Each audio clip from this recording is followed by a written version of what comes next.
Assalamualaikum warahmatullahi wabarakatuh. Sahabatku dimanapun Anda berada, bagaimana kabar Anda hari ini? Semoga Anda jauh lebih baik dari hari sebelumnya. Salam sehat bagi kita semua. Saya doakan Anda cepat sehat supaya Anda itu bisa beraktivitas kembali seperti teman-teman kita yang sudah sembuh dari GERD dan anxiety. Terima kasih kepada teman-teman yang telah mensupport channel ini. Jika teman-teman baru pertama kali melihat video ini, silahkan dukung channel ini dengan cara subscribe supaya channel ini lebih berkembangnya dan saya semakin semangat dalam memberikan informasi yang bermanfaat kepada teman-teman terkait GERD dan anxiety. Seperti yang saya ceritakan sebelumnya bahwa saya ini orang yang pernah terkena GERD dan anxiety sekitar 3 tahun lamanya.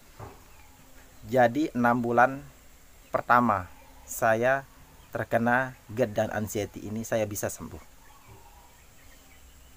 Bukan sembuh secara total. Nah, jadi ketika saya sembuh dari GERD dan anxiety ini, saya saking bahagianya, saya merasa bahwa itu saya bisa sembuh total dan saya makan semua pantangan.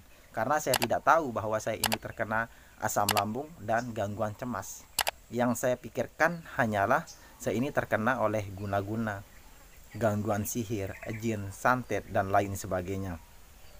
Karena saya tidak pernah tahu ternyata saya ini orang yang terkena kecemasan dan gangguan lambung. Sehingga semua pantangan apa yang pernah saya lakukan sebelum saya terkena GERD dan anxiety ini saya lakukan.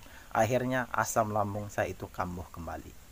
Setelah asam lambung dan gangguan cemas itu kambuh kembali, cukup parah daripada yang 6 bulan sebelumnya. Nah, jadi ketika kita sudah terkena gangguan lambung dan gangguan cemas ini, ketika kita tidak disiplin menjaganya sebelum kita betul-betul sembuh total dari gangguan lambung dan asam lambung ini, bisa nanti kita itu lebih parah mengalami GERD dan anxiety. Tapi ketika kita sudah tahu ilmunya, ketika kita kambuh, apa yang harus kita lakukan, bagaimana cara mengatasinya, cukup mudah. Tinggal kita perbaiki pola pikir kita supaya kita itu lebih tenang, lebih santai dalam menyikapi setiap sensasi yang kita rasakan. Nah, jadi di video kali ini saya share kepada kalian penyebab GERD dan anxiety itu kambuh. Karena saya merasa bahwa saya ini terkena seperti yang saya katakan, ada gangguan sihir, jin. Saya tidak tahu bahwa saya ini terkena asam lambung. Apa yang menjadi pantangan asam lambung saya tidak hiraukan. Karena 6 bulan pertama saya tidak terlalu parah, tapi setelah saya kambuh dari GERD dan anxiety ini sangat parah. DAB saya itu hitam, keluar darah, lemas, tidak bisa ngapa-ngapain. Ketika mau jalan rasanya berada di atas kapal, goyang, sangat parah, vertigo. Sehingga waktu ke kamar mandi pun saya menggunakan bantuan orang lain. Saya pegang tembok atau menggunakan tongkat. Saking parahnya, keluar rumah, jalan pun saya merasa bahwa langit meruntuh. Nah, itu ketika kita sudah kambuh dari GERD dan anxiety ini lebih parah dari yang sebelumnya. Jadi bagaimana cara kita mengatasi supaya asam lambung itu tidak kambuh sebelum kita sembuh secara total, sebelum kita sembuh secara permanen. Jadi ketika kita sudah bisa beraktivitas ringan, tetap dilatih. Jangan sampai kita itu salah nanti supaya tidak kambuh kembali. Nah, jadi yang pertama yang harus diperhatikan supaya asam lambung dan gangguan cemas itu tidak kambuh yaitu adalah makanan.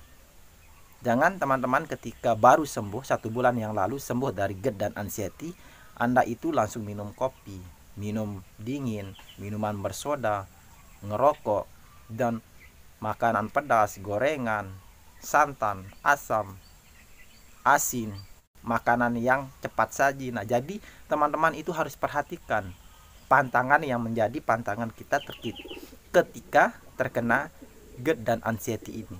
Kalian itu harus tetap jaga. Jangan sampai ketika 1 bulan sudah sembuh dari GERD dan anxiety ini, kalian itu makan semua pantangan.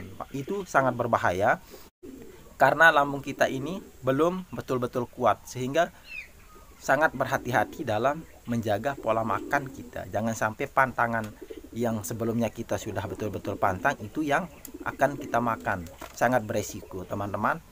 Maka daripada itu, jaga pola makan teman-teman, tetap disiplin. Sebelum Anda itu betul-betul kuat, betul-betul sudah bisa berolahraga, sudah bisa angkat beban yang berat. Nah, ketika sudah bisa bekerja, angkat beban yang berat, maka makan semua pun boleh ketika kita sudah sembuh permanen. Yang kedua adalah jangan begadang.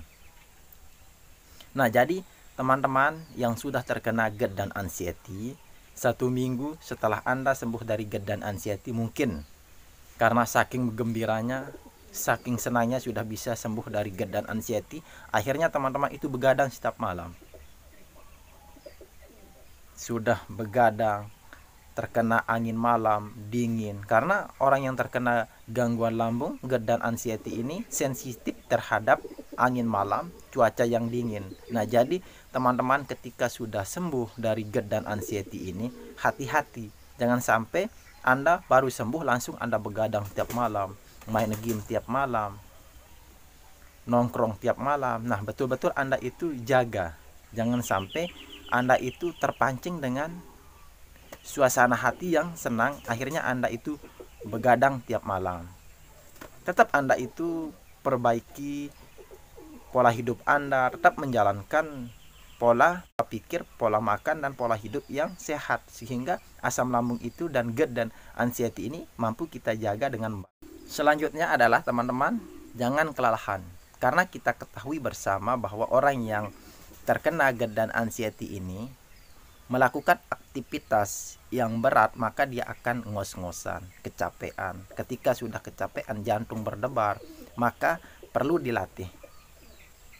Berlatih secara perlahan-lahan, lakukan kerjaan yang ringan dan sedang. Nah, kalian itu harus latih. Jangan ketika baru sembuh dari GERD dan anxiety langsung Anda itu kerja berat.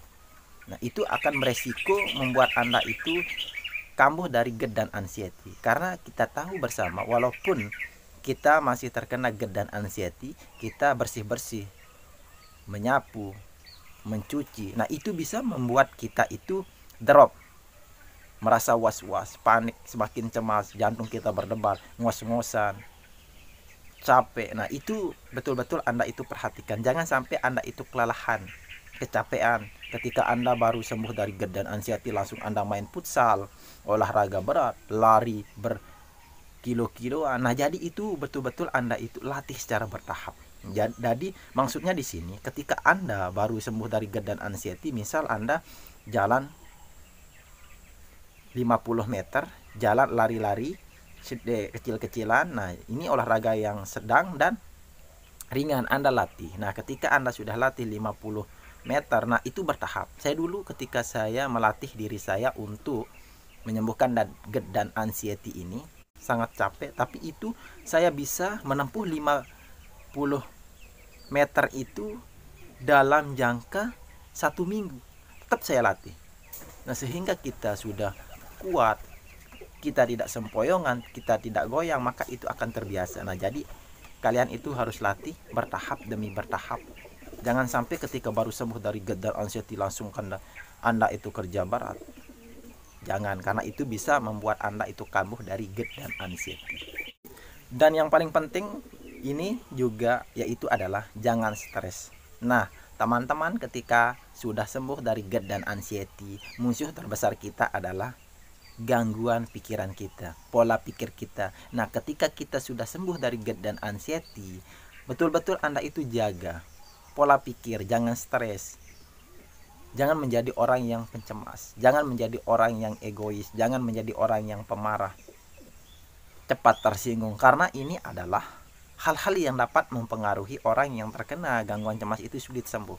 Bahkan kita walaupun sudah sembuh dari gangguan cemas ini, ketika kita itu cepat tersinggung, pemarah, egois, menjadi pemikir yang berat, maka cepat sekali akan kambuh lagi dari GERD dan anxiety ini. Maka itu harus betul-betul Anda jaga, perbaiki pola pikir Anda ketika sudah sembuh dari GERD dan anxiety ini.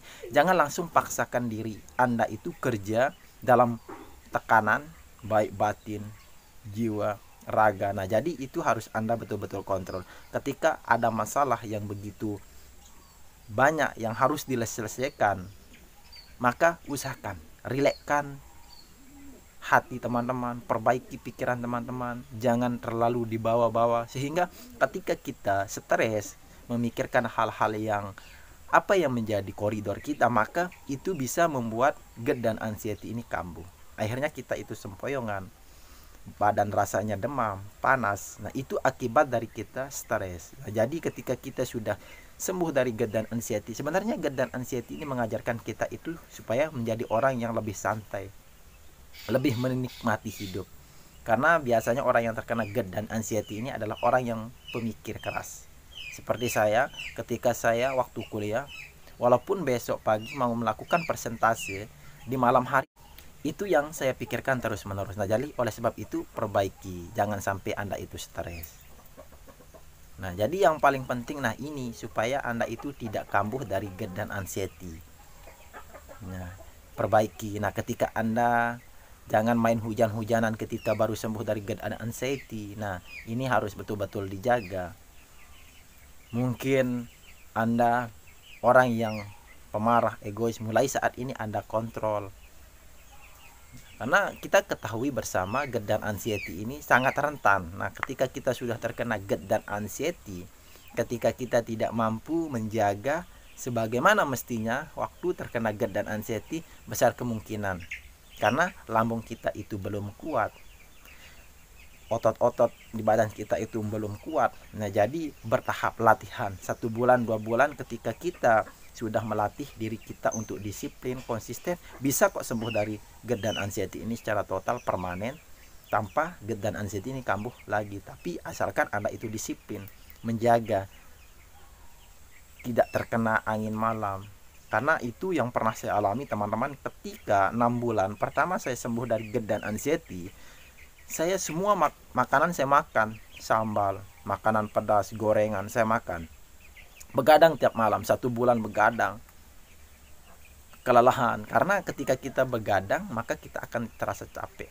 Jadi, nah itu adalah hal-hal yang dapat membuat kita itu kambuh dari GERD dan anxiety. Jadi dengan kambuhnya penyakit yang kita alami seperti GERD dan anxiety ini, yang keduanya cukup parah saya rasakan. Itu baru saya bisa sembuh lagi setelah saya kambuh dari GERD dan anxiety ini 1 tahun lebih, teman-teman. Sehingga saya itu bisa merasakan seperti yang saya alami ketika saya sembuh pertama dari GERD dan anxiety. Tapi alhamdulillah saya sudah tahu apa yang harus saya lakukan. Nah, jadi di saat saya kambuh keduanya, di saat saya kambuh dari GERD dan anxiety ini, baru saya lihat-lihat di YouTube, pergi ke spesialis, ke dokter, baru saya tahu bahwa saya ini terkena gangguan lambung dan psikosomatik. Karena sebelumnya saya tidak tahu. Akhirnya kambuh, saya tidak tahu ilmunya, saya tidak tahu apa yang harus saya lakukan. Ya cemas setiap hari, psikomatik, memikirkan penyakit berat. Kita periksa ke dokter, dikatakan Anda baik-baik saja, kita memikirkan bahwa kita sangat parah, itu hipokondria, memikirkan penyakit berat. Nah, jadi kita tidak puas terhadap diri kita. Jadi Anda ketika sudah sembuh dari GERD dan anxiety ini, betul-betul Anda itu jaga disiplin. Mungkin 1 bulan 2 bulan ya lagi Anda itu bisa sembuh total, karena lambung kita belum kuat. Jadi Anda itu ketika baru sembuh 1 minggu yang lalu sembuh dari GERD dan anxiety, langsung Anda makan mie instan, stop dulu, perlahan. Coba Anda sedikit demi sedikit. Ketika Anda sudah merasa enakan, tidak ada sensasi yang ditimbulkan oleh setiap makanan yang masuk ke lambung Anda, maka berarti itu sudah menunjukkan Anda itu mau sembuh total dari asam lambung dan anxiety ini. Nah, semoga video kali ini bermanfaat. Semoga video kali ini menjadi jalan kesembuhan teman-teman untuk semakin semangat lagi mengatasi GERD dan anxiety. Jadi silahkan share video ini, mungkin teman-teman kita yang lain. Nah, silahkan subscribe teman-teman untuk mendukung channel ini. Jangan lupa ya. Terima kasih. Wassalamualaikum warahmatullahi wabarakatuh.